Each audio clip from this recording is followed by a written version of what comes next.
یو لس قسمه زنانه داسې دي چې هغه جهنمي زنانه دي او هغه جنت ته نشي تللی، په هغې باندې جنت حرام دی او په هغې باندې د الله لعنت دی.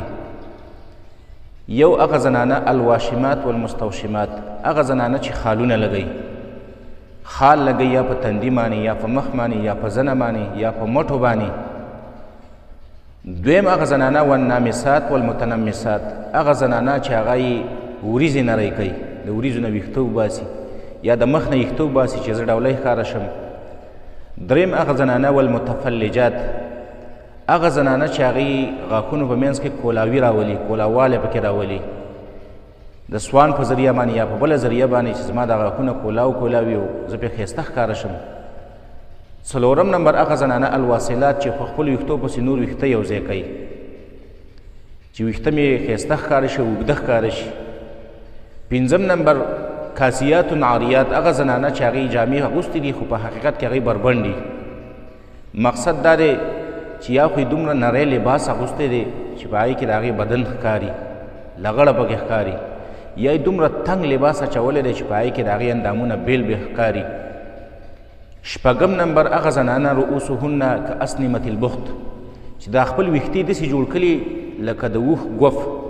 شاته دا ویښته را ټول کړي، را یو ځای کړي او د هغې نه یې داسې غور شان جوړ کړی د اوښ د ګوف په شان، چې شاته بیا په دې څټ کې بره موړه شان ښکاري، بوټ ښکاري. او اووم نمبر هغه زنانه المائلات والممیلات، هغه زنانه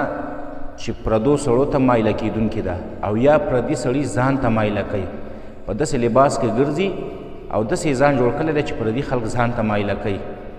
او یا دا په خپله نورو سړو ته مایله کېږي. اتم نمبر هغه زنانه المتشبهات بالرجال، هغه زنانه چې خپل ځان د نارینهو سره مشابه کوي، یا داسې پیزار اغوندي چې هغه د نارینهو پیزار دی، یا یې داسې جامه اچولې ده چې هغه د نارینهو جامه ده، په داسې پوزیشن کې ګرځي چې هغه پوزیشن د نارینهو پوزیشن دی. نهم نمبر النائحات، هغه زنانه چې په مړو کې ویرونه کوي، په مړو کې دا ویرونه او دا ژړاګانې او دا سرودونه ویل.